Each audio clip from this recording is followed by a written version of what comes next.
Welcome to another episode of the For the Love of Cricket podcast with Jim and Akim. Today we'll be discussing the result of the Trans-Tasman battle between New Zealand and Australia. Australia batted first, made 388 all out, New Zealand falling short by 5 runs. What's your take on the game? Well, it was the closest game of the tournament thus far. Runs, and more runs. 388 all out Australia and New Zealand 383 for 9 in the chase. Travis Head returning from injury. He was in Australia at the start of the tournament and talk about coming back with a bang. 100 of 67 deliveries in his first World Cup game, first game of the tournament. David Warner, brilliant form, continues. Very good contributions from Inglis, from Glenn Maxwell and Pat Cummins, the captain. And then Rachin Ravindra, probably the emerging player of the tournament thus far. Second century of the tournament, of the World Cup. Brilliant batting. Valiant chase from New Zealand. They almost got there. I was a bit disappointed with some of the dismissals, but it made for a very good watching. Do you think Ravindra is a man for the job at the moment for New Zealand? We saw earlier this year, they asked him to come in as a left-arm spinner. He did that job well in India in the test matches. He was asked to bat at number 6. He did that job pretty well as again. And then he was asked in this World Cup to replace Kane Williamson at number 3. He's repaid that brilliantly, 2 centuries, 2 half centuries, and he's been bowling quite well as well. I think he is the man for the occasion for New Zealand. It's a very difficult task to fill the role of Kane Williamson, the captain of New Zealand, the best batsman in their squad, probably the best batsman in their history. Very big boots to fill, but he's been doing brilliantly in this tournament. It all bodes well for him and his future, and I see a big IPL contract coming very soon. Could you give us a deeper look at New Zealand's bowling effort? Looking at the New Zealanders' bowling effort was disappointing in the power play. The Aussies got off to a flyer. David Warner and Travis Head, when you look at the manner of the strokes, manner of the shots that were played, a lot of boundaries were scored square of the wicket again. There were a number of sharp balls, a number of cut shots were played, square drives, uppercuts, hooks, pick-up pulls, everything, you name it. Looking at the power play, I can't remember one single shot, one single boundary that was scored in the V inside the first 10 overs, and it's disappointing because the New Zealanders, the 2 new ball bowlers for them, are generally 2 bowlers that swing the ball around and pick up wickets in the power play by getting the ball to swing around and seam. But it seemed as if they had a completely different plan today, and they erred, and the Australians really capitalized on that. Coming out of the power play, Lockie Ferguson came into the attack. He was expensive, and then he also picked up a niggle. It was much of the same from Lockie. It was a lot of short deliveries, but that's generally his role in the team in the middle overs, to be the enforcer. It wasn't on the wicket today, and the Australian batters were prepared for that. It was always going to be difficult for Mitchell Santner, bowling to 2 set left-handers. It was a difficult task for him. Didn't have the greatest game with the ball today, but it was a game in which all of the bowlers were going at 7, 8 and over or more, so it's hard to say much. Credit must go to Glenn Phillips. He is a wicket-keeper, batsman turned part-time off-spinner, and he bowled a very good spell in this game. He took 2 wickets for less than 40 runs. He got Travis Head out, and he also got David Warner out. He's an athletic cricketer. He took a return catch off David Warner, and then he got Travis Head to pull away, trying to score through the outside, and got him out clean bowl. He's somebody that is a good role player for New Zealand as well. He does whatever they ask him to do, whether it's opening the batting 3 in T20s, batting at 6 in 50 over cricket. I know bowling overs of spin in spin friendly conditions, and it was a credible performance from him. Do you think that based on what we've seen so far from Glenn Phillips bowling in this tournament, could you say he's the best off spinner on show? As an off spinner, I would kill me to give a part-time off spinner that sort of praise, considering some of the talent that we have on show here. But he has performed well thus far. I think Aryan Dutt has probably been the pick of the off spinners in the tournament. Ravichandran Ashwin is probably the best one on show in the tournament, but he hasn't played many games for India. He's only played one game, so in terms of quality and who is the best bowler, Ashwin definitely. But in terms of performance in the tournament, I would say Dutt. But Glenn Phillips is doing himself no harm with these sort of performances. Do you think that the Achilles niggle that Ferguson picked up, do you see it as a blessing in disguise for him? He seems to have been in need of a well earned rest from this team. He's been struggling since the summer coming into this tournament. To be honest, if I was a bowler on the field today, I would try to find any reason to get off. It was absolute carnage, and not conditions are not the sort of situation that you'd want to bowl in. Unfortunate for Lucky, him picking up a knock like this in the tournament. I think he's an important player for New Zealand. He struggled coming into the tournament. He showed glimpses in the earlier stages of the tournament in terms of his performances, but he gives them another dimension because of his pace. When you look on the bench and you see that Tim Southey is probably the likely replacement for him, and then you think about these conditions, if Tim Southey isn't going to bowl the brand new ball in these conditions, then we are going to be in, and New Zealand are going to be in for trouble in this tournament. So they will be worried. He is a key component of them being a title contender, I feel. So hopefully it's not too serious on Lucky's part. And tough day with the ball for Jimmy Neesham, getting his first over in about the 45th over.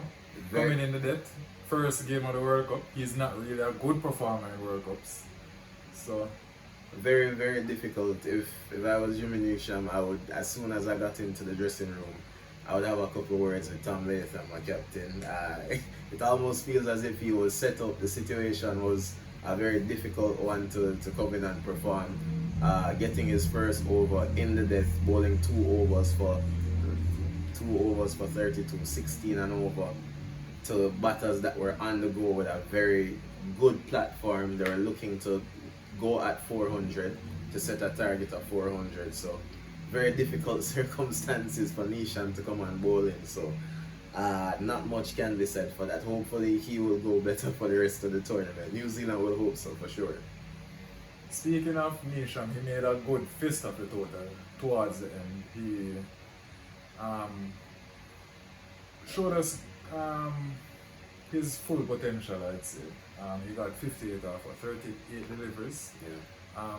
Took New Zealand quite close to the total in the end. It seemed very far away when Ravindra got out. And I'd say this is his best World Cup game. It's the first time I have seen him score runs in a World Cup match, and this is his third World Cup.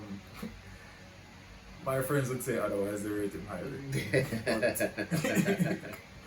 Outside of the two centers I saw him score against West Indies on debut, he hasn't really impressed me since. Give us your take on the New Zealand's response.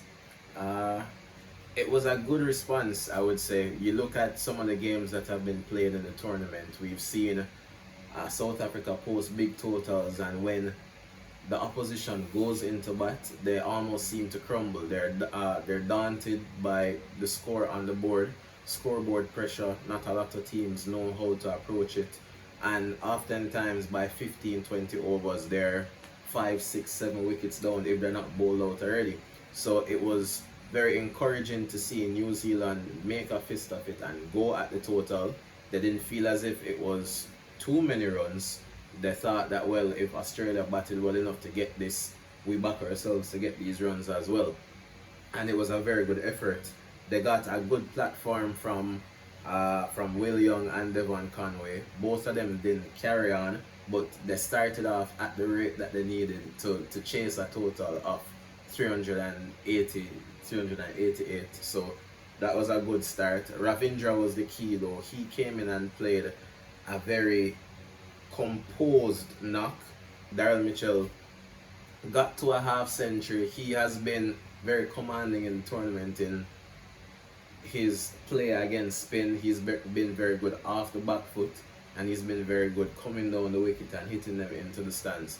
Was disappointed in how he got out today to Adam Zampa. I thought that it was a situation in which he was probably in control and he could have taken a bit more time, because he would have been one of the key players in their chase. That being said, they still needed to score at a fairly fast rate, so you can't be too critical of him. But I know that sitting down there, seeing how close they came and losing by only 5 runs, he would probably have thought that he could have gotten 10, 15, 20 more runs to help them in the chase. Ravindra, as I said, brilliant knock.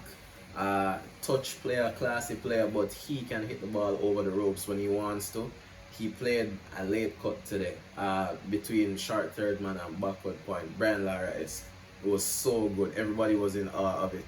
And he's just an exciting young player. He scores all around the ground. He hits the ball along the ground. He goes in the stands. He plays the big shots.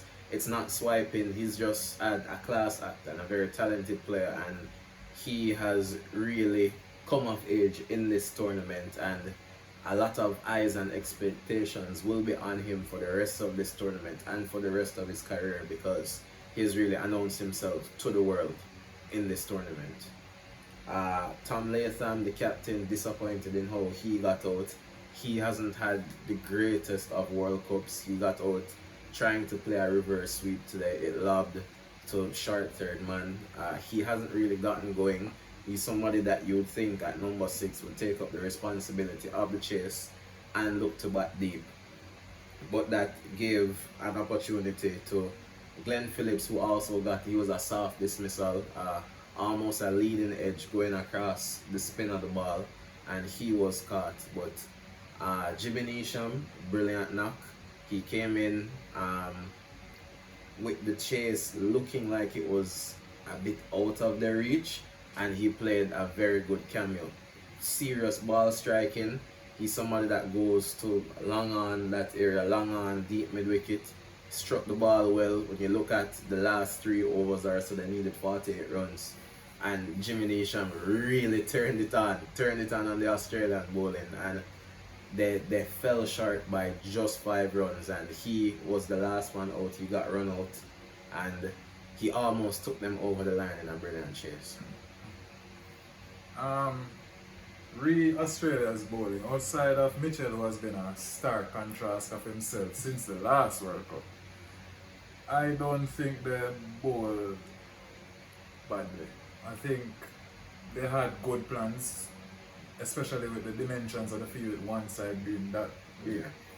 Especially Pat Cummins. He went at about 6 and over in a game that it's almost 400 to chase. Yeah.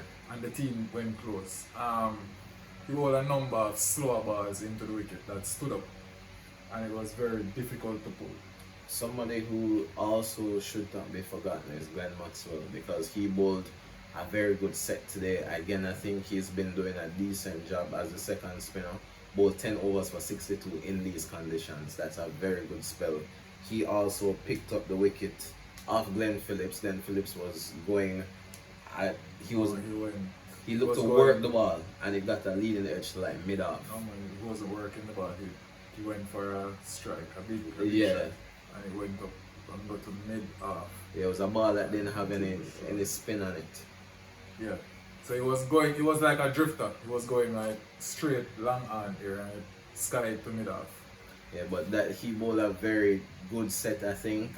He pulled the scoring rate back, and he got his overs in. Very critical in the middle overs. For somebody like him, you want him to come on and bowl and get out of the attack, and by the time the teams realize that he's bowled 7, 8, 9 overs, it's gone for little or nothing. And in the context of this game, him bowling 10 for 62, brilliant. Adam Zampa, wrist spinner, he went for a bit of runs today. He went for 74, just over 7 and over, but what was important was that he picked up wickets. He needed to pick up wickets in a game like this today. He knew that runs were going to be scored. He knew that the team would come and attack you, batters would come and attack you, but he picked up 3 wickets again, very important. When you look at his tournament, 4 for, 4 for, 4 for, and 3 here. So that's 15 wickets in 4 games. Brilliant output. They can't ask for much more than that from him, seeing that they won the game. And I think his spell in the middle was very important. Yeah, he's not leading wicket taker again. He was passed momentarily by Sam. Huh? Yeah. He's now on 16, 13, and then 3, 16. Yeah. Looking back at the chase from New Zealand though, outside of India, out of the top 4 teams, I don't think any other others Would have gotten anywhere near to that. South Africa struggle, and I don't think Australia could chase that with that pressure, especially given that Australia is basically scoring runs just from opening and occasionally the number 3. They are very, very, very top heavy. It's like they're playing on 4 openers at the moment. Yeah. and Steve Smith is pushing to bat at 3, even though Mitchell Marsh had done well as an opener. There's a stat, however, that with Mitchell Marsh, he averages 50 as an opener and 19 as a number 3. I think Australia will have an issue where if they don't lose early wickets, then they might not. Mitchell Marsh might not be the best option to go in at number 3. I think he's best suited going in as a backup opener just in case a wicket falls within like the first 5 overs. If the openers bat beyond 8 overs, Steve Smith is probably the better number 3 to go in and do that job of working the ball around. Today Mitchell Marsh made 40. Yeah, he made 36 or 51 and he struggled to turn over the strike.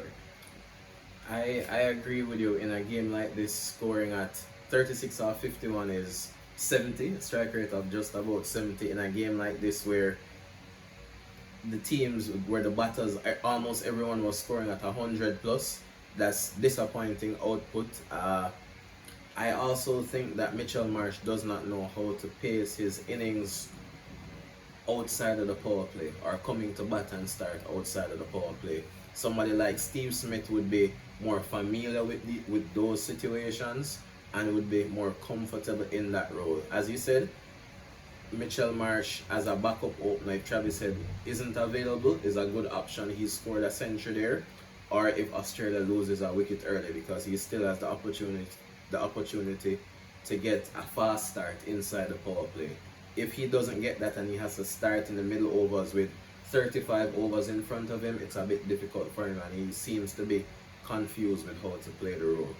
So it's either him opening, batting at 3 when they lose wickets in the power play, or you use him at the death because he's a good hitter. So if Australia were to move Smith to 3, where would you put him? That is where it gets a bit tricky, because 4 and 5 have been inconsistent as well in the tournament, but I'm also not too sure of how he would go at that position. I think in this batting lineup, he is the most person that is willing. He's the person that is most willing to be flexible. Yeah. All the others are sticklers about where they want to bat. Marnus Labuschagne struggled to turn the strike over again today. He struck at 60 again, so he's back to average. Having him and Marnus paired beside each other in the batting order in the middle would be trouble.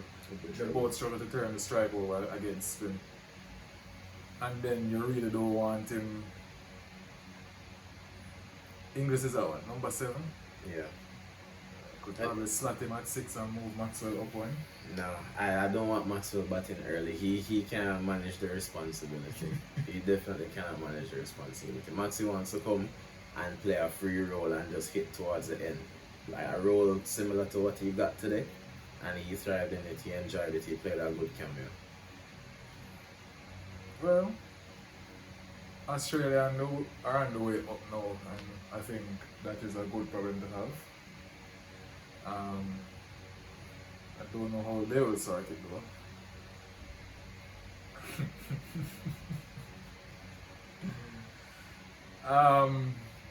Do you think New Zealand will keep their spot in the top four? They're currently third. Definitely. I think they'll keep the spot in the top four. When you look at the games that they've lost, they lost to India and they lost to Australia. Uh, when you look at the manner in which they lost today, they shouldn't be too disheartened from it. What they'll probably think about is the bowling effort and how they executed in the power play, in both power plays, actually, the first power play and the last power play. But in terms of having the character to go out and chase a total of 380 plus and to come that close, there will be a lot of positives to take from that. So for me, I would be comfortable if I was in their position. You know, it's disappointing to lose, but it's a very good game of cricket. And similarly against India, you felt as if they didn't get enough runs, but it was India, the team that seems like the favourites for the tournament. So you can't be too disheartened with that performance there. Australia are still surging upward. We thought this game would be the pivotal game that would show us if they were truly on the rise or they just defeated teams that were just below their level or were on the way down. They have defeated New Zealand, they're probably the second best team in this World Cup so far. So, do you think they continue on their way? Do you think they lose any more games in this group stage? It's difficult to say if they'll lose anymore, but what can be said for sure is that they're resurgent and the juggernaut is going, the machine is going. They look very good and they have key players performing now. David Warner, fine form, the veteran, one of the best ODI batters in the world and one of the best ODI batters to have ever played the game. He's on fire. They have good support from Travis Head, who is very good in 50 over cricket, coming back from injury, a century in his first game back. Can't ask for much more. Maxwell seems to have found his feet with the bat now, finally. Inglis, who came in for Carey, has been putting in performances with the bat, which is good. They will be very happy for that. And his glove work seems to be fairly decent as well. And then Zampa is getting wickets. Pat Cummins, who in this tournament, I think he has probably been the weakest of the three fast bowlers for them in terms of how he has performed. He bowled a very good set today and picked up key wickets, so they will be happy for all of that. I actually think Mitchell Stark has struggled the most. Yeah, that's true. If he is not on par with Pat Cummins, Mitchell Stark just has that outswinger and the pace. Pat Cummins has realized that the new ball isn't giving him what he wants inside of the power play. As a result, he's been bowling more that wobble seam delivery. It worked well for him in their last game. And in this game, he has relied more on that half cutter that he bowls. He's either bowling it into the wicket, forcing guys to pull him square, and he's bowling it on a length and wide, asking guys to drag him into the leg side. And I thought he bowled brilliantly today with those half-pace deliveries. As I said, Mitchell Stark is looking off color. He almost gave the game away today in the net. He bowled a 5 wide. On the leg side, keeper had no chance. It's uncharacteristic. When I saw that delivery, I'm like, if he's losing his radar with the old ball, he doesn't normally lose his radar with the old ball. He will do it with a new ball. I was like, he's highly likely to probably bowl another one like this. He bowled a full toss and got away with it to Nisham. And it's looking concerning for him. I hope he can find some swing with the new ball or find some variation that he can rely on, given the ball isn't moving around that much and it's not seaming around. Anything else? No, that's all for me. Thanks for watching, guys. Thanks for watching.